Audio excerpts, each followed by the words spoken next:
Takže vás vítam v dnešnom poslednom videu zo série videí o monitoroch a o veciach, ktoré sa týkajú grafických kariet, FPS-kách, hrách, FC a podobných nezmysloch, ktoré sa často šíria internetom. Pomerne často sa v diskusiách stretávame s tým, že 144 Hz monitory sú tie jediné práve a 60 Hz je prekonané. Trošku to naráža na fyziku a na to, že teda pre vnímanie plynulého pohybu nám stačí 30 obrázkov za sekundu. Pôvodne som chcel že otestujem 144 Hz monitor versus 60 Hz monitor ja, ale aby som teda nebol napadnutý zo zaujatosti, tak nakoniec som sa rozhodol, že test spravím inak. Zveril som to, pôvodne som mal teda objednaných dvoch testerov. Nakoniec pre krátkosť času dorazil len jeden, ktorý má na rozdiel odo mňa teda zdravé oči a vek na to, aby bol naklonený takýmto názorom typu, že 144 Hz je jediné to práve a Core hráč potrebuje 250 fps, ako som sa teda dneska dozvedel zase na poradní, kde nejaký užívateľ teda požadoval, že počítač, že potrebujeme na CSGO minimálne 250 fps. Divná požiadavka, ale OK. Verím, že tomu verí, že inak sa hrať nedá. Tak OK, tak poďme na tú metodiku testovania. Pôvodne som chcel, že teda dám dva monitory vedľa seba. Aj som to tak testoval. A bude sa porovnávať, raz sa bude hrať na jednom, raz na druhom. Jeden bude nastavený na 144 Hz, jeden na 60 Hz. Tento test by mal však jednu vadu, a to, že človek vie dopredu, nie je to slepý test, človek vie dopredu, ktorý monitor je 60 Hz a ktorý 144 Hz. Navyše som mal k dispozícii len IPSové a tankové monitory, kde je obraz trošku iný, takže ten rozdiel by bolo vidieť. Myslím si, že drvivá väčšina respondentov aj vrátane mňa by sa rozhodli pre ten 144 Hz IPSový monitor, ktorý má ten obraz predsa len taký trošku iný. Takže nakoniec som sa rozhodol, že slepý test spravím inak, a to, že 144 Hz monitor budem prepínať na 60 Hz bez toho, aby ten recenzent o tom vedel. No a tu sú výsledky. Aby som sa nemusel teda niekomu dopresovať, tak šahol som teda do rodinných úspor a zásob a recenzentom je môj v súčasnosti už 11-ročný syn, tedy mal myslím, že ešte 10, ktorý hral CSko a nevedel o tom, teda za akým monitorom hral ho len na jednom monitore, ako som hovoril. Hráme? Tak povedz, lepšie alebo horšie? Horšie, dobre. No, tak čo? Boli tam nejaké rozdiely? 10 krát si hral? Áno, boli.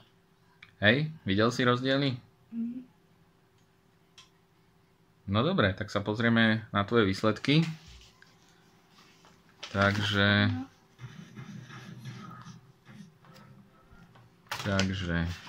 jednotka, ty si dal, že je horšie, bolo to 144 MHz, čiže si sa netrafil, krížik. Dvojka si dal 144, to si uhádol. Dobre, trojka si dal, že to bolo 60 Hz, to si uhádol. Dobre, štvorka si dal, že bolo 60 Hz, to si neuhádol, pretože to bolo 40. 5 bola 144 Hz, ty si tvrdil, že 60, takže si neuhádol. 6 si tvrdil, že bolo lepšie, ale bolo to 144, neuhádol. 7, 8, 7 si neuhádol, 8 si uhádol, 9 si neuhádol, 10 si neuhádol. Takže tvoj výsledok pri slepom teste je, že z 10 pokusov 1, 2, 3, 4, 5, 6, 7 krát si sa netrafil. Takže sa dá preukázať, že síce si rozdiel videl, ale možno si len myslel, ale nevedel si ho určiť správne. Čo nám k tomu povieš? Je teda rozdiel medzi 60 a 144 Hz, myslíš? Ako záleží to aj od veci. Od jakých napríklad? Napríklad, či sa CSGO seká, No. za internet. A niektorí, vieš, tvrdia, že proste sadneš za to a ten rozdiel okamžite zbadáš a už nebudeš chcieť ísť nikdy na 60 Hz monitor. Máš ten pocit, že 144 Hz by ti niečo priniesol? Ja som videl iba ten rozdiel medzi týmito dvomi. Medzi dvomi, keď máš naraz zapnuté. Tak to áno, lebo každý má z nich trošku iný obraz. No dobre, tak, ďakujeme ti za testovanie. Dúfam, že sa zúčastníš aj na budúce, keď ťa budeme potrebovať. To dúfam aj ja. Čau.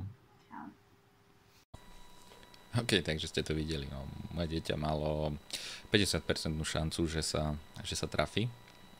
To znamená, že za preukázateľné by som považoval výsledky na úrovni 80-90% úspešnosti. On dokonca dosiahol 30% úspešnosť. Absolútne nevedel, kedy je 60 a kedy 144 Hz. Vedel porovnať obraz dvoch monitorov, pretože sme to testovali aj tak, teda, že boli zapnuté obidva monitory naraz, takže TN-kový versus IPSový. Tam boli trošku rôzne obrazy, ten TN-kový bol s tým kontrastom taký jemne podladený, by som povedal. Momentálne ho už mám nastavený na 100%, už by ten po tých ďalších testoch už by ten obraz nebol, alebo ten rozdiel nebol taký viditeľný. Takže ja si myslím, že môj synátor potvrdil to isté presne, čo som si všimol už ja. Ja som videl 144 Hz monitory už prvýkrát možno 2-3 roky dozadu, nepamätám si presne. A už tedy som sa divil, lebo rozdiel som nevidel. Je pravda, že som ich videl väčšinou pri bežnej práci. Tam je ten rozdiel asi nespozorovateľný pre absolútne nikoho. Takže pri hrách som ich nemal až tak veľmi často pozorovať, respektíve videl som to párkrát, ale nejak dlhodobejšie som sa na to nesústredil. Tiež som nevidel nejaký rozdiel, takže preto som sa rozhodol, že si to otestujem sám. Mal som doma 2 mesiace monitor, ktorý bežal raz na 144, raz na 60 Hz a testoval som teda rôzne pocity a nastavenia, jak pri hraní hier, tak teda pri bežnej práci a po 2 mesiacoch môžem povedať, že za mňa tam absolútny rozdiel nebol žiaden teda.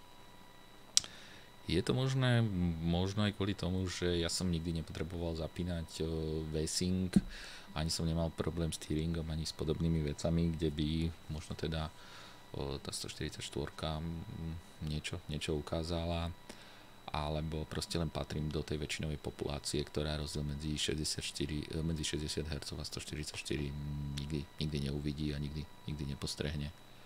Takže dúfam, že som aspoň čiastočne naštrbil jeden z tých mýtov, alebo jedno z tých tvrdení ľudí, ktorí hovoria, že 144 je jediné to správne a 60 Hz je grcak, kto raz skúsil, nechce nič iné. Nie je to tak celkom pravda. Ja viem, že keď niekto prechádza zo starého TN-kového 60 Hz monitora na nový IPSový 144 Hz, tak rozdiel tam asi je pravdepodobne, cíti to, vidí to, ten monitor je inak nastavený, takže ďalej šíri takéto nezmysly, ale schválne skúste si niekedy spraviť slepý test, nastavte si svoj monitor na 60 Hz, ak máte teda 144 a uvidíme, či nedopadnete úplne rovnako. Takže toľko dnešné video. O týždeň súťažíme o monitor z testu. Uška je tu. O týždeň súťažíme o ten monitor z testu, takže sám som zvedavý, že kto ho vyhrá. In love with a monster, in love with a monster, in love with a monster, monster, in love with a monster, in love with a monster. Yo, check it out, see now. Mama raised a man, jump and find out firsthand, murder your clan with a diversion, that's the plan.